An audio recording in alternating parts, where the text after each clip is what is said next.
শুভ দিন এবং একটা জীবনে একটা বড় দিন আমার কিরকম লাগছে?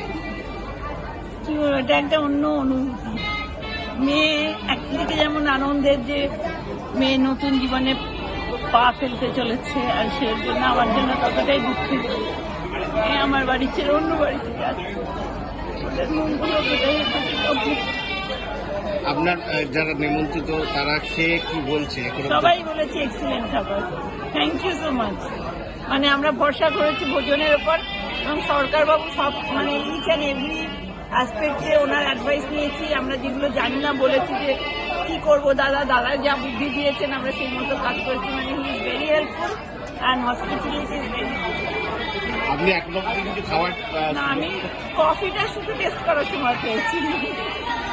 আপনি ভোজন সম্বন্ধে জানলেন কিভাবে? আমার মেয়ে বের করেছে ইউটিউব থেকে, মানে ওই আপনাদের রিভিউ টিভিউ করে পেয়েছে, মেয়ে জোগাড় করেছে একদম। মা বললো, মা it is rate is reasonable and মনে হচ্ছে এটা ভালো হবে, অনেক পুরোনো জিনিস।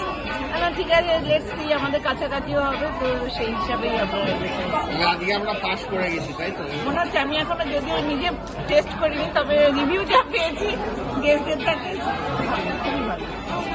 আর এবং সরকারবাবুকে অসংখ্য ধন্যবাদ, উনি আমাদের ইচ অ্যান্ড এভরি স্টেপে গাইড করেছেন। Thank you so much. Thank you so much.